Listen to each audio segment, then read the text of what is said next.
Leçon 2.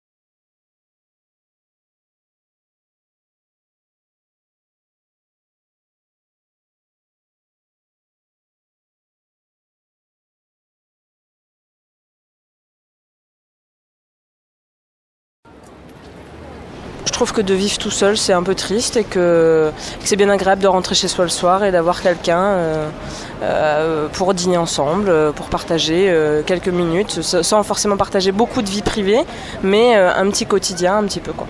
Il faut quand même qu'il y ait un bon feeling qui passe parce que c'est vrai qu'il y a souvent des problèmes de ménage ou de qui va faire les courses, qui va faire les tâches ménagères.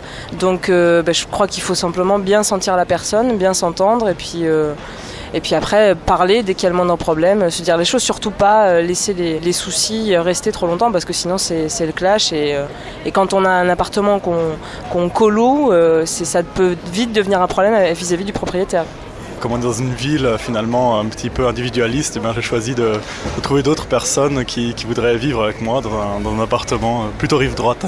Moi je redoute pas la solitude du tout, c'est plus pour rencontrer d'autres personnes, particulièrement des étrangers, parce que c'est une possibilité effectivement de connaître du monde, peut-être de faire des voyages par la suite.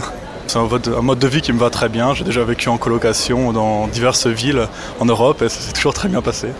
J'ai déjà vécu 3 ans en colocation et ça s'est très bien passé. On est passé de 4 personnes à 9 personnes et qu'il y ait une seule salle de bain. Si on sait s'organiser, c'est pas un problème en fait. C'est peut-être un phénomène de mode, mais vraiment je crois pas. Je crois que c'est plus pour lutter contre la solitude, sans forcément s'accrocher aux gens. Il y a plus à partager dans une ville où tous les gens sont seuls.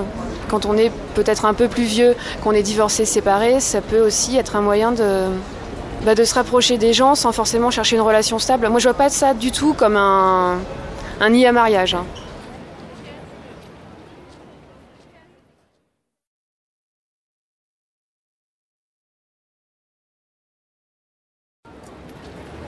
Je trouve que de vivre tout seul, c'est un peu triste et que c'est bien agréable de rentrer chez soi le soir et d'avoir quelqu'un pour dîner ensemble, pour partager quelques minutes, sans forcément partager beaucoup de vie privée, mais un petit quotidien, un petit peu quoi.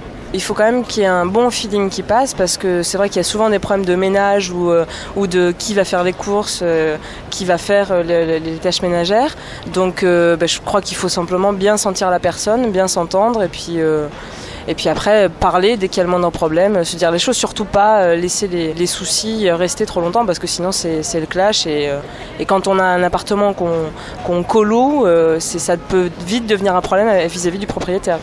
Comme on est dans une ville finalement un petit peu individualiste, j'ai choisi de trouver d'autres personnes qui voudraient vivre avec moi dans un appartement plutôt rive droite. Moi je redoute pas la solitude du tout, c'est plus pour rencontrer d'autres personnes, particulièrement des étrangers, parce que c'est une possibilité effectivement de connaître du monde, peut-être de faire des voyages par la suite. C'est un mode de vie qui me va très bien, j'ai déjà vécu en colocation dans diverses villes en Europe et ça s'est toujours très bien passé. J'ai déjà vécu 3 ans en colocation et ça s'est très bien passé. On est passé de 4 personnes à 9 personnes et qu'il y ait une seule salle de bain. Si on sait s'organiser, c'est pas un problème en fait. C'est peut-être un phénomène de mode, mais vraiment je crois pas. Je crois que c'est plus pour lutter contre la solitude, sans forcément s'accrocher aux gens. Il y a plus à partager dans une ville où tous les gens sont seuls. Quand on est peut-être un peu plus vieux, qu'on est divorcé, séparé, ça peut aussi être un moyen de se rapprocher des gens sans forcément chercher une relation stable. Moi je vois pas ça du tout comme un nid à mariage.